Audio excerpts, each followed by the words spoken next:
Ele já começou gastando antes de ser governo. Ele já começou pedindo autorização para romper com o teto fiscal. Será que o Haddad está colocando taxinha na cadeira da Janja? Não.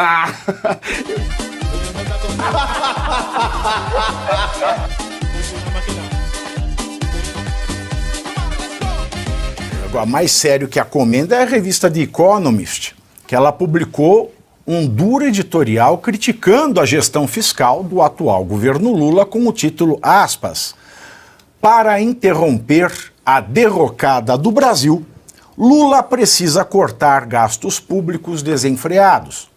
Os investidores começaram a se preocupar. Fecho aspas. O texto afirma que Lula está gastando como se o país fosse muito rico. Eu sou rica! Rica! Eu sou rica! É a Janja gritando no Palácio do Planalto, né? O Lula gasta como se o país fosse mais rico do que ele realmente é. E ainda citou que os gastos do governo estão caminhando para quase 50% do PIB, Produto Interno Bruto, e a dívida pública para 85%.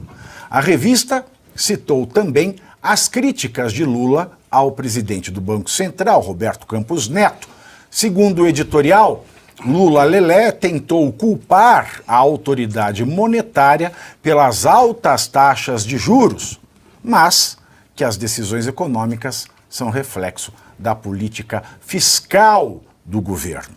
E só para incrementar tudo isso, o próprio governo federal aumentou. Vocês estão aí com as portas da poupança aberta? O próprio governo federal aumentou para 28,8 bilhões de reais a projeção do déficit primário para esse ano de 2024. Segundo o relatório bimestral de receitas e despesas divulgado ontem pelo Ministério do Planejamento, que não planeja porcaria nenhuma, né? E orçamento. O relatório anterior, divulgado em maio, previa déficit de 14,5 bilhões de reais. Ou seja, a projeção do rombo das portas da poupança do brasileiro praticamente dobrou de valor em apenas 2 meses. Ah, e ainda um detalhe, Luiz Arthur Nogueira. Depois de uma melhora em 2021 e 2022, como resultado da recuperação pós-pandemia, a taxa de investimento no Brasil, a partir deste ano, deve se estabilizar entre 15% e 16% do PIB até 2029, recolocando o país nas 20 últimas posições entre 170 nações para as quais o FMI tem estimativas. E mesmo depois de toda essa lambança, mesmo depois de todo esse coice no peito do brasileiro, depois de algumas semanas de trégua, Lula voltou a criticar, é claro, o presidente do Banco Central, Roberto Campos Neto. Lula disse o seguinte: como pode o rapaz que se diz autônomo, presidente do Banco Central, estar incomodado com o fato do povo mais humilde estar ganhando aumento de salário? Lula disse que sempre foi contra a autonomia do Banco Central, mas que duvida que Campos Neto seja mais autônomo do que foi Henrique Meirelles, presidente do Banco Central, nos seus 2 mandatos, época em que a lei da autonomia do órgão ainda não existia. Lula avisou que vai definir um nome para o comando do Banco Central que seja competente do ponto de vista técnico, muito honesto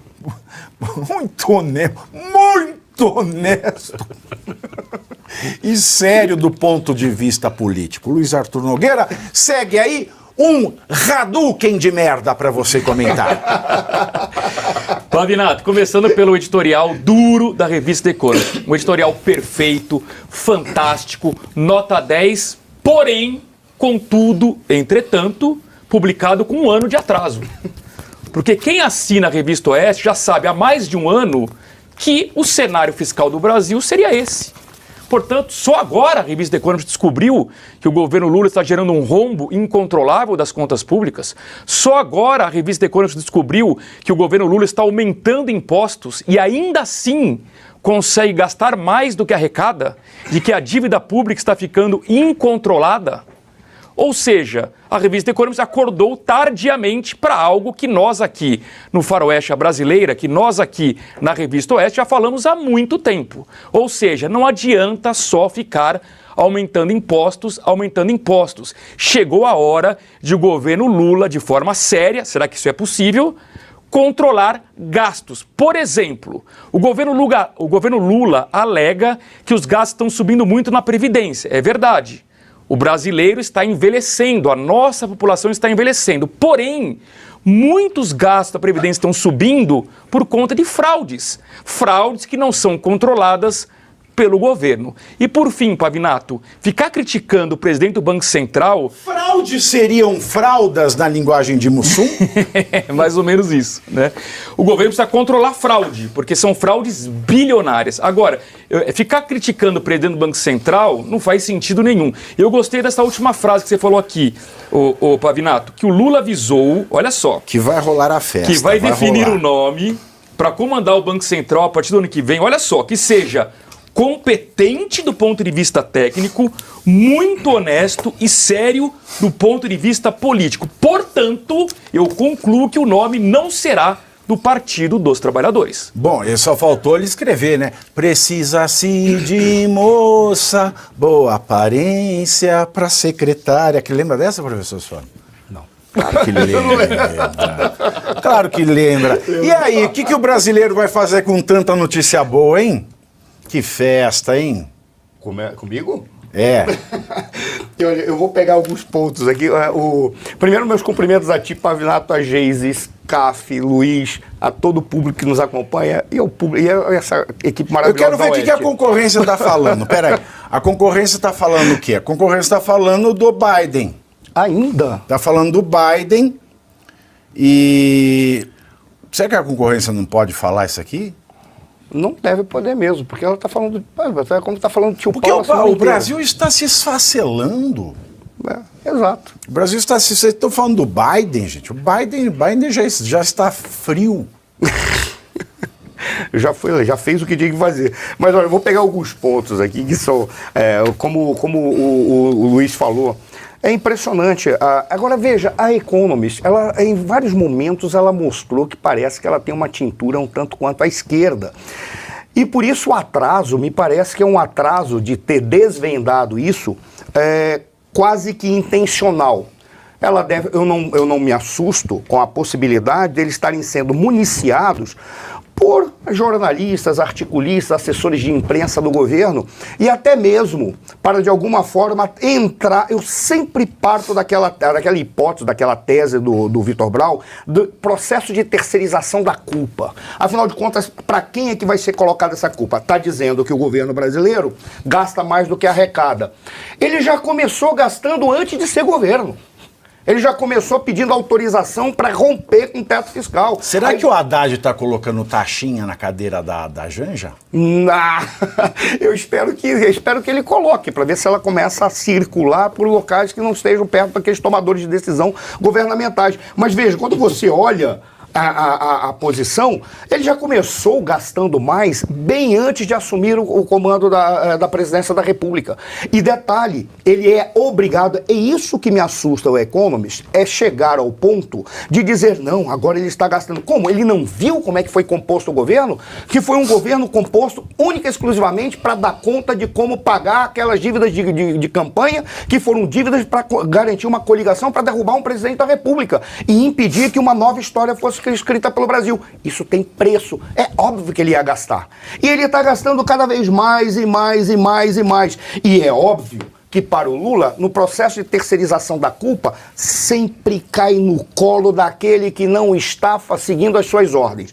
Qual é a grandeza que tem do Roberto Campos Neto? Que já é de uma linhagem de personalidades espetaculares. Eu, quando vi o Roberto Campos Neto sendo presidente do Banco Central, disse, será se esse cara vai conseguir a grandeza do seu avô? Isso quando ele foi indicado, há anos atrás. Ele não apenas mostrou que seguiu a grandeza do seu avô, como está construindo e escrevendo uma história própria de coragem, de bravura, de capacidade técnica, capacidade intelectual, coisa que ele e os seus asseclas do atual governo não fazem.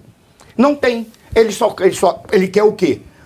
A autonomia do Banco Central. Sempre foi contra a autonomia do Banco Central. Para ele é irrelevante a autonomia ou não. O que ele quer é um bajulador, um assecla, um pau-mandado. Coloque do termo que achar melhor. Não à toa, ele veio reclamar que o Brasil cresceu no risco de investimentos e o Brasil perdeu credibilidade por culpa do Roberto Campos Neto, mas ele não chegou a imaginar que não tinha o menor senso ele fazer uma reunião com o Haddad, com a ministra da Irrelevância e com o Galípoli. E olha que o Roberto Campos Neto, ele passou por uma entrevista duríssima no Roda Viva com Vera Magalhães. Sim, ela perguntou a ele por que ele voltou de camiseta da seleção.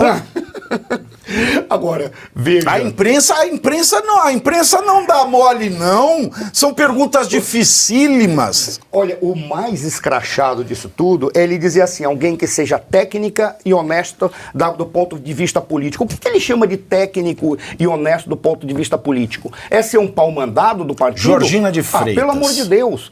Eu não sou economista. Lembra da Georgina de Freitas? Lembro. Foi 1 bilhão que ela desviou? Foi 1 bilhão. Zélia Cardoso de Mello. A Georgina desviou 1 bilhão.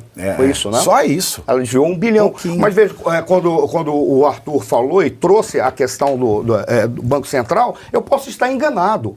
Mas a função de um presidente do Banco Central não é estar preocupado com o desenvolvimento econômico do Brasil. Me corrija.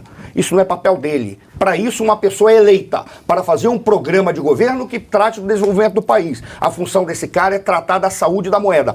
Ponto final. Exatamente porque o que é a moeda? Uma informação de quanto uma coisa vale. É só isso que é a moeda. Como é que você vai ter uma moeda que ela não tenha credibilidade porque aquilo que ela informa não corresponde à realidade? Esse é o papel do presidente do Banco Central e do Banco Central. Ora, é apenas isso. Se você não tem essa credibilidade em relação à moeda, toda a economia é abalada. Aí vem esse cara, critica novamente Roberto Campos Neto, já está indicando que vai ser o Galípoli, claro, porque o Galípoli tem a cara de pau de sair do Banco Central para fazer uma reunião com o Haddad e fazer uma reunião com a Simone Tebet e uma reunião com ele. Ele não deveria estar fazendo isso, ele deveria estar dentro do Banco Central, trabalhando tecnicamente, mas é o cara que vai fazer. Esse é o honesto, técnica e honestamente, seja tecnicamente e honesto do ponto de vista político. É o pau-mandado, é o que ele quer. Espero que o Galípoli mostre uma certa autonomia pessoal e tenha alguma ambição política, porque esse cara vai cair. Vai sim.